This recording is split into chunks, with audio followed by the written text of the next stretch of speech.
하나님의 말씀 요한복음 6장 32절부터 40절의 말씀을 상고하도록 하겠습니다. 요한복음 6장 32절부터 40절 우리 다 같이 한 목소리로 맞춰서 독을 하시겠습니다. 시작. 예수께서 이르시되 내가 진실로 진실로 너희에게 이르노니 모세가 너희로부터 떡을 준 것이 아니라 내 아버지께서 너희에게 하늘로부터 참떡을 주시나니 하나님의 떡은 하늘에서 내려 세상에 생명을 주는 것이니라. 그들이 주여 이 떡을 항상 우리에게 주소서. 예수께서 이르시되 나는 생명의 떡이니 내게 오는 자는 결코 줄이지 아니할 터이요 나를 믿는 자는 영원히 목마르지 아니하리라. 그러나 너희에게 이르기를 너희는 나를 보고도 믿지 아니하는도다 하느니라. 아버지께서 내게 주시는 자는 다 내게로 올 것이요 내게 오는 자는 내가 결코 내쫓지 아니하리라. 내가 하늘에서 내려온 것은 내 뜻을 행하려 함이 아니요 나를 보내신 이의 뜻을 행하려 함이니라. 나를 보내신 이의 뜻은 내게 주신 자 중에 내가 하나도 잊어버리지 아니하고 마지막 날에 다시 살리는 이것이라. 내가 아버지의 뜻을 아들을 보고 믿는 자마다 영생을 얻는 이것이니 마지막 날에 내가 이를 다시 살리리라 하시니라. 아멘. 할렐루야. 아멘. 우리가 사는 이 사회 속에 많은 사람들이 있습니다. 가난한 사람, 무고한 사람, 배운 사람, 배우지 못한 사람, 어린 사람, 나이 많은 노인들, 이와 같이 많은 사람들이 살아가는데 이리 부딪히고 저리 부딪히면서 다툼도 있고 싸움도 일어납니다. 사회적인 문제와 갈등으로 치안 문제, 경제 문제, 정치 문제 어느 것 하나 녹록하지 않고 해결하기 어려운 문제들이 우리 사회 속에 산적해 있는 것이 사실입니다.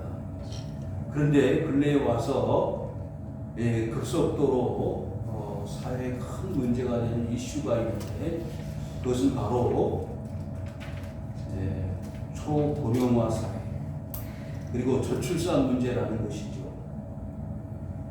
나이 많은 사람은 점점 많아지고 젊은 세대 출산을 해야 되는 나이에 해당되는 사람들이 아이를 갖지 않는다는 거죠. 그러면서 점차 인구가 감소하는 기이한 현상들이 일어나고 있습니다. 그래서 각 나라마다 이런 고령화 사회와 저출산 문제를 가지고 그 문제를 해결하기 위하여 머리를 싸매고 지혜를 찾아보려고 애를 쓰고 있습니다. 어떻게 하면 더 많은 아이를 출산할 수 있고 그리고 이런 고령화 사회에서 벗어날 수 있겠는가라는 그런 문제를 해결하기 위해서 초긴장 상태에 있습니다. 그것을 잘 말씀해 주고 있는 말이 하나 있는데 인구 절벽이라는 겁니다. 이제는 과거 둘씩 낳아서 잘 기르자 뭐 이런 시대도 있었습니다만은 둘이 아니고 하나 아니 하나도 낳지 않는 그런 젊은 세대가 점점 많아지고 있습니다. 그러다가 보니까 사회에 이런 여러 가지 역현상이 일어나고 있는데 여러분 사람이 없으면 가정도 없고 사회도 없고 국가도 존립할 수가 없습니다. 여러분 이제 우리나라에도 이런 모습들이 점차 많아지고 있습니다. 그래서 시골에는 아이들의 울음소리가 그쳐진 지가 오래야. 그리고 노인들밖에 없습니다. 그리고 옛날부터 이미 분교 내지는 초등학교, 중학교가 통폐합되는 일들이 비일비재하게 생겨나게 되었고, 지금 사회적으로 큰 문제가 되는 것이 학교를 열어도 들어올 학생들이 없다는, 대학 문제, 중고등학생, 초등학생 다 마찬가지.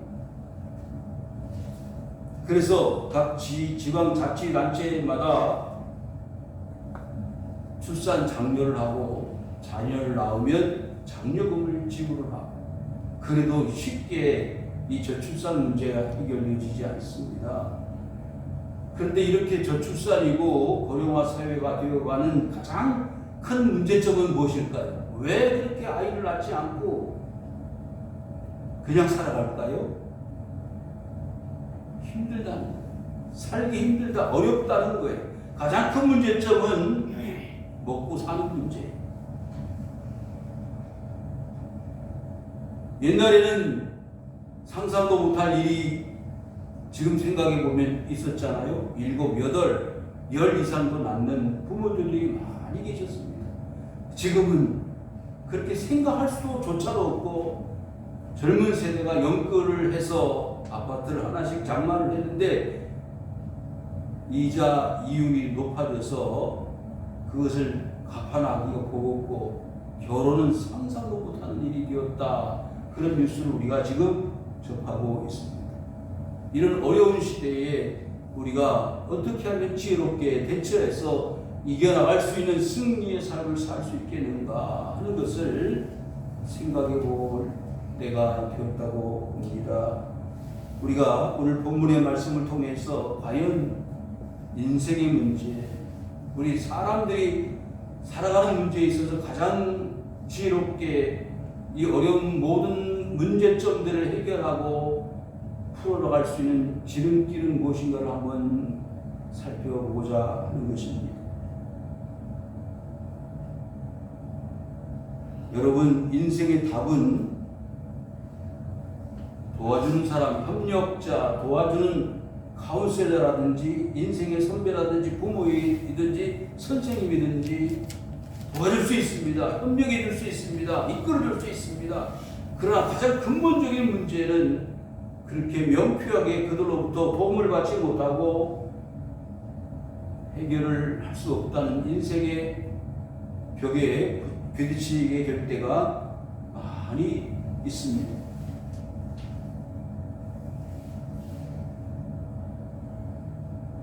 이제 저와 여러분들은 오늘 말씀을 통해서 이런 인생의 근본적인 문제를 가지고 고민하고 갈등하는 이런 현대의 모든 사람들에게 있어서 명쾌하게 그것을 해결해 줄 수 있는 답을 오늘 본문에서 우리는 찾을 수가 있습니다.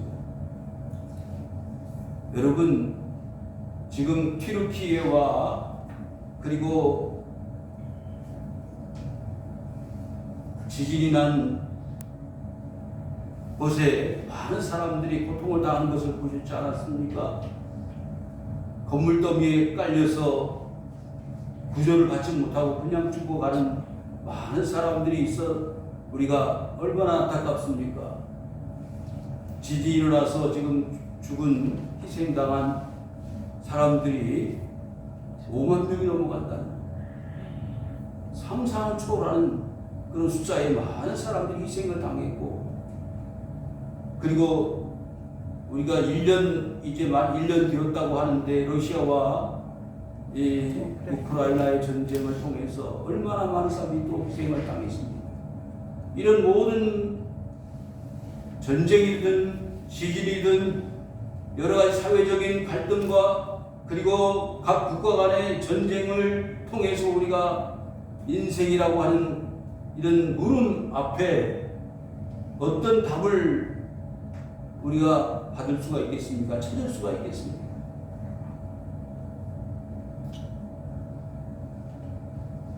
여러분, 사람이 살 수 있는데 가장 기본적인 것이 세 가지 있다 그러지요? 그것이 뭐죠? 의식주 문제 아니에요. 의식주. 여러분, 이 의식주 세 가지 중에서 가장 기본은 또 뭘까요?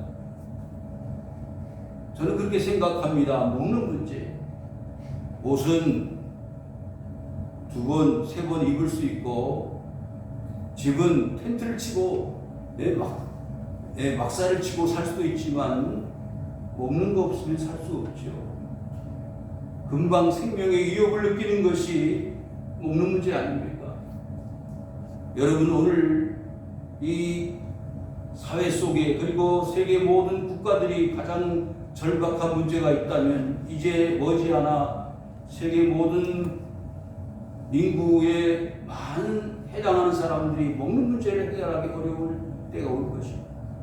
아직까지는 그리 심각하지 않습니다만은 지금 보십시오. 우리 나라의 절반을 차지하는 저 이북 땅에는 기아 죽어가는 사람들이 수없이 많이 있다는 이야기를 뉴스를 통해서 들었습니다. 아프리카에도 마찬가지입니다. 하루에 한 끼도 먹지 못하는 그런 불행한 인생들이 이 지구상에는 많이 있다는 거지. 어떻게 하면 모든 사람들이 다 같이 먹는 문제를 해결하고 똑같이 행복하게 생명을 연장시킬 수 있는 삶을 살아갈 수 있을까요? 그것은 참으로 묵묵하지 않는 세계 모든 인구의 당면한 이슈요, 해결해야 될 문제라고 생각되어집니다. 주님께서 이 땅에 오셨을 때 주님께서 그 모든 사람들이, 인생들이 가장 고민하고 괴로워하는 것 중에 가장 기본적인 문제가 이 떡의 문제에 있다는 것을 주님께서 오늘 본문의 말씀을 통해서 가르쳐 주시고 있습니다. 오늘 본문 32절 보실까요? 내가 진실로 진실로 너에게 이르노니 모세가 너에게 하늘로부터 떡을 준 것이 아니라 내 아버지께서 너에게 하늘로부터 참떡을 주시나니 그랬습니다. 여러분, 이 말씀 속에 뭘 배울 수 있나요? 모세는 하나님으로부터 명령을 받았습니다. 무슨 명령을 받았나요? 출애굽을 할 때 200만 명 정도가 넘는 어마어마한 백성들을 이끌어가는 지도자로 세움을 입고 광야 40년을 이끌어갔던 지도자로서 그의 가장 큰 첫 번째 문제는 무엇이었을까요? 먹는 문제였습니다. 그 수많은 백성들을 어떻게 하면 먹여 살릴 수 있느냐? 방법이 없습니다. 사막에 무슨 농사를 지을 수 있는 것도 아니고 풀한복이 심을 수도 없고 어디서 먹을 양식을 구해다가 그 수많은 사람들을 먹이겠습니까? 방법이 없습니다. 그런데 하나님은 아무 대책 없이, 어떤 계획 없이 그들을 이끌어내신 것이 아니라 그 모세라는 지도자를 통해서 그들을 먹여 살릴 수 있는 계획과 프로그램을 가지고 모세를 통해서 백성들을 구출해달라고 명령하신 거 아니겠습니까? 사랑하는 성도 여러분, 이 땅에 인간들을, 사람을 창조하실 때에 하나님이 먹는 문제, 그리고 살아가는 인생의 가장 기본적인 의식주의 문제 해결하는 것 없이 이 세상에 인간을 창조하신 것일까요? 천만의 말씀입니다. 아담을 처음 창조하실 때에 에덴 동산의 그 풍성한 넉넉한 그 모습들을 보십시오. 무엇 하나 부족함이 없이 풍성하고 넉넉한 식생활 내지는 즐거운 행복한 삶을 부과할 수 있는 파라다이스를 만들어 놓으시고 인간을 창조하셨습니다. 그런데 문제가 된 것은 인간들이 그 에덴 동산에서 충분히 살아갈 수 있을 만큼의 자격이 미달되어졌기 때문에 그 에덴 동산에서 쫓겨난 것입니다. 사랑하는 성도 여러분, 오늘날 많은 지금 세계 인구가 60억, 70억을 향해서 가고 있지만 왜 이런 기아 문제가 심각해지고 있나요? 먹는 문제가 해결되지 못하고 있나요? 그것은 바로 인간들의 죄 때문입니다. 부정한 방법으로 자연을 파괴하고 인간들의 생명 존엄성을 무시한 전쟁을 하고 그로 인한 하나님의 징계와 심판으로 인하여 많은 사람들이 희생을 당하고 있지 않습니까? 문제는 인간성 회복입니다. 사람이 사람답게 살아갈 때 하나님은 그 인생들을 도와주십니다. 사람을 사람답게 만드시는 하나님이 그 사람 속에 있는 죄 문제를 해결해 주실 때 우리 사람들은 건강해질 수 있습니다. 그리고 세상은 행복해질 수 있습니다. 보십시오. 너희에게 하늘로부터 참떡을 주신다고 했어요. 여기 떡이라는 말은 사실상 쉽게 말하면 빵이라는 말이죠.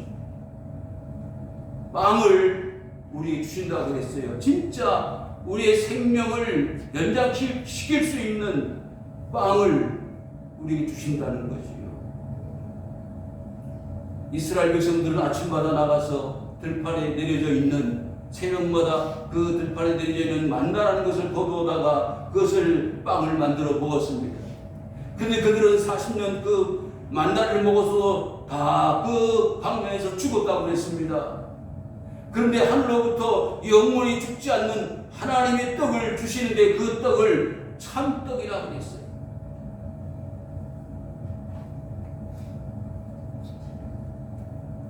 사랑하는 성도 여러분, 왜 여기서 하늘로부터 참떡을 주신다고 했을까요? 여러분, 우리가 앞에서 지난번에 수가성 여인에게 물을 한 잔 달라고 요청하셨던 예수님께서 당신이 왜 사마리아인 여자인 나에게 유대인으로서 물을 달라고 하느냐라고 질문을 했을 때 예수님께서 뭐라고 그랬어요? 내가 주는 물을 마시는 자는 영원히 목마르지 않는다. 여러분, 그 놀라우신 선지자적 메시지 선포에 그 여인은 깜짝 놀랐습니다. 그런 물이 있다면 나에게 그 물을 주셔서 내가 이 우물에 물을 길러 오지 않도록 해 주십시오. 그런데 오늘 참떡을 주시겠다고 약속하신 33절에 이렇게 말씀, 하나님의 떡은 하늘에서 내려 세상에 생명을 주는 것이니라고 말씀했더니 제자들이 뭐라고 반응을 하나요? 주여 이 떡을 항상 우리에게 주소서. 여러분, 생수를 받아 마실 수 있고 참 영원한 생명을 주시는 참떡을 우리가 받아 먹을 수 있다면 우리 인생의 가장 근본적인 문제는 해결되는 것이 아니겠습니까? 사랑하는 성도 여러분, 주님께서 제자들에게 그 수가성 여인에게 말씀하시는 마시고 먹는 문제는 어떤 문제일까요? 실제 마시고 먹는 문제가 아니라 실제 먹고 마시는 문제가 아니라 그 속에 우리 육체 속에 우리의 삶 속에 그 마시고 먹는 떡과 마시는 생수보다 더 중요한 무엇이 있다는 거 아니겠어요?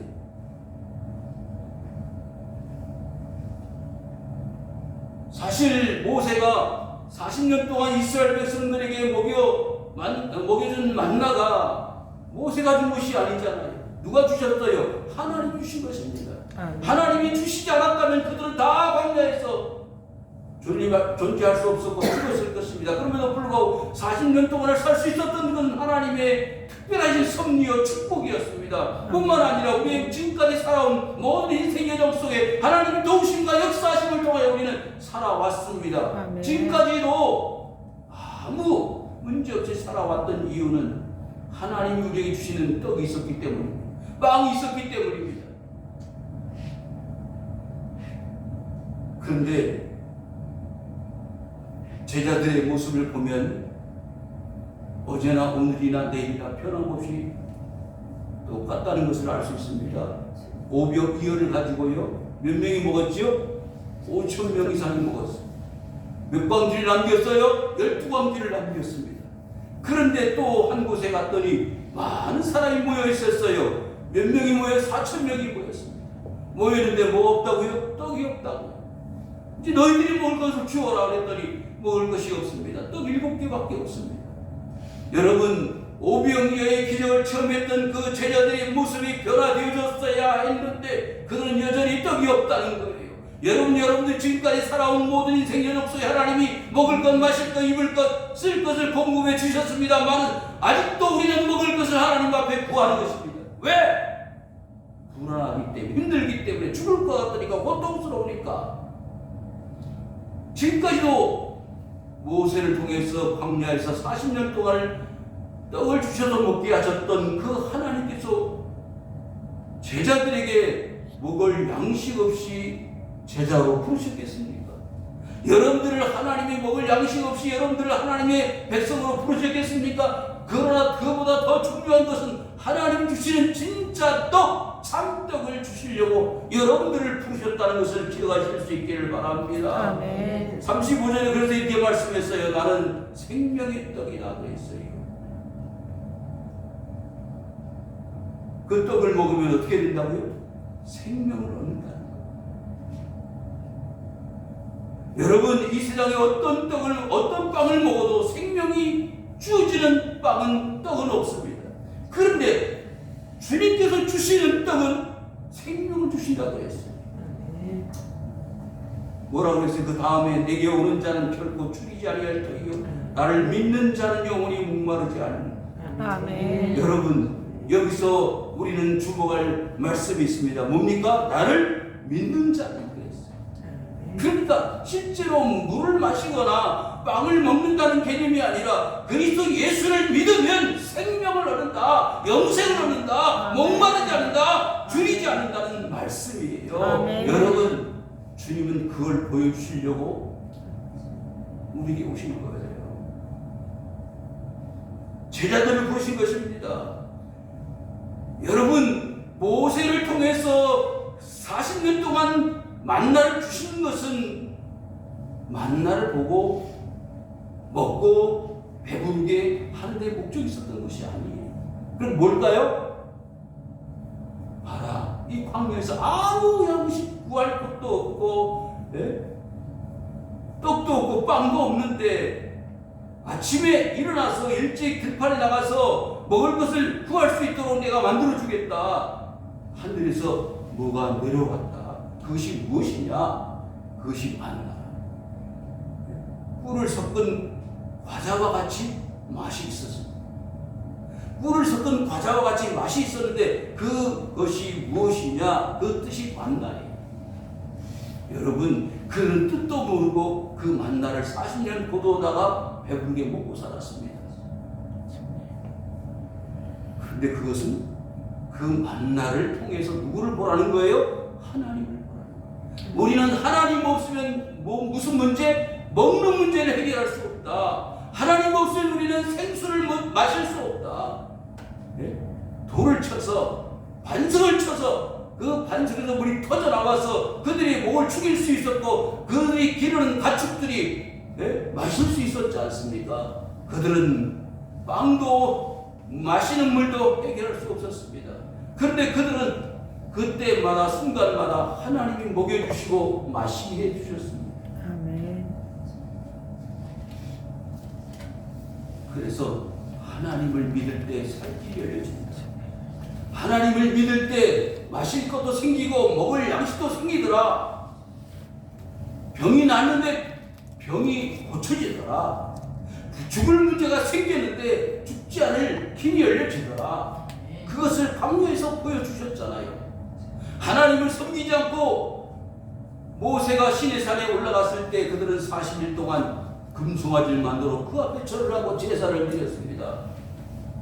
그 모습을 본 모세가 기절초풍을 할 모습으로 도대체 이런 가증한 일을 어떻게 하느냐, 돌발을 던져서 그 금송아지를 다 부숴뜨려 가루를 만들어 물에 타서 마시게 하지 않았습니까? 그건 하나님을 불신한 거죠. 그렇게 만나를 줘서 먹게 했는데 하나님을 따는 것보다 우리의 신은 황금송아지다, 금송아지다. 하나님도 보이지 않고 우리를 지도하는 모세 지도자도 없어지고 이제는 우리가 어떻게 이 광야를 살아갈 수 있느냐. 그래서 급조해서 만들어 놓은 금송아지가 우리를 구원해내고 우리를 이 광야에서 살려낼 것이라고 그 금송아지 앞에 절하고 춤을 추고 난리가 나는 것 아닙니까? 여러분, 오늘날 우리 주의 삶을 보십시오. 하나님을 섬기는 사람들이요, 세상은 황금 만능주의에 사로잡혀요. 권세 앞에 굴복하고 세상 쾌락 앞에, 달콤한 유혹 앞에 굴복하는 것을 얼마나 많이 봅니까? 이 땅에도요, 세상 더럽고 음탕한 문화들이 계속 유입되어 들어옵니다. 유럽에서 그렇게 만연했던 모든 더러운 음탕한 문제들이, 성욕의 문제들이, 그리고 불륜의 그런 과정들의 모습들이 이 대한민국 땅에도 많이 들어와 있습니다. 그런 것을 우리가 이겨낼 수 있으려면, 그런 것을 막아낼 수 있으려면, 그것을 우리가 받아들이지 않으려면 어떤 자세로 살아야 될까요? 하나님을 믿는 믿음 없으면 우리는 이겨낼 수 없습니다. 하나님이 말씀하셨습니다. 내가 거룩하니 너희들도 거룩해라. 여러분, 하나님이 가장 싫어하시는 죄가 있다면 그것은 우상숭배. 두 번째는 음란의 문제. 영적 음란이 우상숭배. 사랑하는 성도 여러분, 믿음 없으면요 쉽게 우상숭배할 수 있습니다. 믿음 없으면 세상 쾌락, 정욕에 빠집니다. 왜? 인간은요 그와 같은 것에 목마른 존재들이기 때문에 그렇습니다. 불안하고 걱정되고 염려가 되면요 우상을 만들게 돼 있어요. 보이지 않는 하나님을 섬기기보다는 보이는 우상을 섬기기에 마련인 것입니다. 그것은 구약시대나 신약시대나 오늘날 우리가 사는 이 시대나 똑같이 마찬가지 것이다. 그러나 내가 너에게 이르기를 너희는 나를 보고도 믿지 않았노라 하였느니라. 여러분 기억하십시오. 이스라엘이 하나님의 은혜를 입어가지고 12아들을 낳았습니다. 12아들들이 다 하나님을 믿는 사람들이었습니다. 그리고 그들이 나라를 만들었습니다. 사울이 초대 왕이 되었고, 그리고 그 뒤를 이어서 다윗이 왕이 되었고, 솔로몬이 왕이 되었어. 그런 통일 왕국의 시대를 거치지 않았습니까? 그런데 그 모든 시대마다 사사시대를 거치면서 왕정시대를 거치면서 그들이 한결같이 하나님을 섬기는 때에는요 하나님이 보호하시고 지켜주시지 않았습니까? 그런데 하나님을 신하고 믿지 않던 시대에는 하나님이 징계하던 시대였다. 여러분 잘 아는 사사시대 어땠어요? 하나님을 생각하지 않고 불신하면서 자기들의 생각에 좋은 대로 활동하고 생활했던 시대가 사사시대가 아니었습니까? 하나님이 살아계심을 분명히 인식하면서 그들은 바알과 아세라를 쫓아갔고 그 토속신 가나안신들을 섬겨 하나님을 진노하게 만들었습니다. 그리하여 통일왕국 이후에 솔로몬은 그의 아내들이 가지고 들어왔던 우상 숭배를 이 예루살렘 안에 가득하게 만들고 하나님을 믿는 삶에서 이제는 우상을 섬기는 예루살렘으로 만들어 버렸습니다. 그리하여 하나님의 징계가 나타나 북쪽 이스라엘과 남쪽 유다로 나라가 둘로 나눠지게 된 것이 아닙니까? 사랑하는 성도 여러분, 하나님을 믿지 못하기 때문에, 하나님을 믿지 않기 때문에 이런 역사들이 나타나는 것이죠. 하나님을 의지하고 하나님을 믿던 위대한 히스기야 왕 같은 사람들은 하나님을 온전히 신뢰하고 믿으면서 그동안 200여 년 동안 믿지 않고 신뢰하지 않았던, 지키지 않았던 유월절을 지켰다고 그러지 않았습니까? 사랑하는 성도 여러분, 오늘날 한국 교회가 다시 살아날 길은 예배를 회복하는 것입니다. 하나님 앞에 나와서 정성스럽게 찬송하고 기도하고 말씀을 들으며 하나님 앞에 굴복하는 것입니다. 그것이 우리의 삶이 회복되고 이 나라, 이 민족, 나라와 민족뿐만 아니라 국가와 그리고 더 나아가서 우리의 모든 가정과 우리 자신들, 자식들을 살려낼 수 있는 유일한 길이 뭐냐? 하나님을 믿는 길입니다. 아멘. 자 보십시오. 내게 주시는 자는 다 내게로 올 것이요 내게 오는 자는 내가 결코 내쫓지 아니하리라. 아멘. 누가 하나님 앞에 나오는데 쫓아내시겠어요? 여러분 아무나 데리고 와라. 아무나 데리고 와라. 다리를 저는 사람이든 눈을 보지 못하는 사람이든 다 들어오되 뭘 입어야 된다고 그랬죠? 예복을 입고 와라. 예복을 입지 않는 자는 어떤 사람일까요? 믿지 않는 자. 하나님을 믿지 않는 자는요 결코 하나님의 천국잔치에 참여할 수 없는 거예요. 사랑하는 성도 여러분, 마지막 시대가 되면요, 지금 여러분을 보시다시피 전쟁, 지진, 각가지 자연재해를 통해서 하나님의 심판이 계속 일어납니다. 그 심판 속에서 우리가 살 길은 하나님을 믿는 것입니다. 아멘. 38절에 내가 하늘에서 내려온 것은 내 뜻을 행하려 함이 아니요 나를 보내신 이의 뜻을 행하려 함이니라. 예수님이 이 땅에 오신 것은요, 누구의 뜻이라고요? 하나님의 뜻이라. 하나님의 뜻을 행하기 위해서 이 땅에 오셨다 그랬어요. 그러면 하나님의 뜻은 무엇인가요? 39절에 이렇게 말씀했습니다. 내가 하나도 잃어버리지 아니하고 마지막 날에 다시 살리는 이것이니라.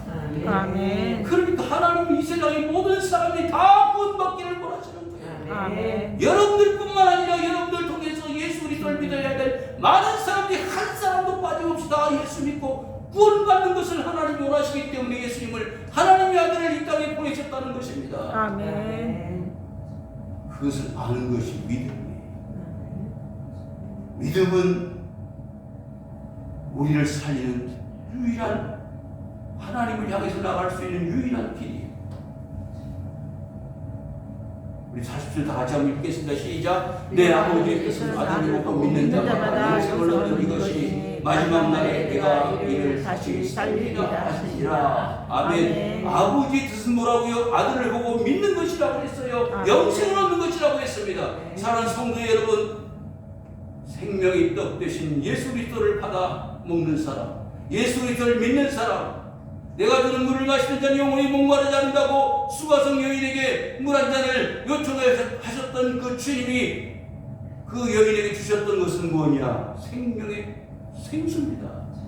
내가 주는 물을 마시는 자는 영원히 목마르지 않는다. 지금 인생의 문제에서 가장 근본적인 행복의 문제, 5명의 남편을 건너고 살았지만 행복이 없었던 그의 불우한 삶에서 이제는 진짜 남편인 예수 그리스도를 받아 같이 마시고 누릴 때 영원한 행복을 가지게 될 것이다라는 말씀 우리는 기억합니다. 사랑하는 성도 여러분, 이것이 아버지의 뜻입니다.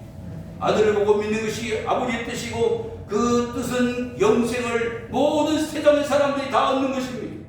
마지막 날에 다시 살아나는 것입니다. 인생은 다 죄로 말미암아 심판을 받고 죽어 마땅한 길을 가는 죄인들이에요. 그 죄인들의 삶에서 우리 영원히 살 수 있는 길을 찾는 길은 아버지의 뜻, 그리스도 예수를 믿는 것입니다. 아멘. 믿을 때 우리는 떡 되시는, 생명 되시는 예수 그리스도를 받아 먹음으로 영원히 사는 것입니다. 인생의 갈증을 유일하게 해결할 수 있는 영생수, 음료수는 예수 그리스도를 마시는 것입니다. 아멘. 사랑하는 성도 여러분, 아무리 마셔도 세상의 음료수나 세상의 물은 갈증이 일어나지만 예수 그리스도를 먹고 마시는 자는 배가 고프지 않고 목마르지 않는다는 사실입니다. 여러분, 그것을 우리에게 허락하시기 위해서 아들 예수 그리스도를 보내셔 그를 십자가에 달려 죽게 하셨다는 것입니다. 그리고 그 사실을 믿는 자는 영원한 생명을 우리에게 주신 것입니다. 마지막 날에 다시 일어나게 되고 살아나게 될 것이고 부활하게 될 것이라는 이 놀라운 하나님의 뜻을 우리는 이 시간 이해해야 합니다. 하나님이 여러분들을 이와 같이 하나님 앞에 나와서 신앙의 삶과 믿음의 삶을 살아갈 수 있도록 인도하시는 것은 이와 같이 마지막 때 영생을 얻고 영원한 생명으로 마지막 날에 다시 일어나 살아나서 부활하는 모습으로 주님께서 부활하신 것처럼 영원히 사는 존재가 되게 하시기 위하여 이 땅에 아들을 보내셨다는 사실을 믿을 때 우리는 하나님의 사람이 되는 것입니다. 영원한 생명을 누리게 되는 것입니다. 이와 같은 은혜가 우리 모든 성도들에게 임할 수 있기를 주님의 이름으로 축원을 드립니다. 이와 아버지 하나님 고맙습니다. 우리에게 아버지 하나님이여 떡을 주셔서 먹게 하시되 그 떡은 아버지의 생명을 주는 떡이라고 했습니다. 예수 그리스도를 믿는 것이라고 했습니다. 아들을 보고 믿는 것이 아버지의 뜻을 이루는 것이고, 아버지의 뜻은 모든 세상의 사람이 다 구원을 받아 영원히 아버지 죽지 않고 아버지 살아나는 것이라고 했습니다. 요 아버지 이와 같은 놀라운 축복의 역사 우리 모든 주의 백성들에게 임하게 하여 주시옵소서. 감사를 드리며 이 모든 말씀을 예수 그리스도의 이름으로 간절히 기도하옵나이다. 아멘. 490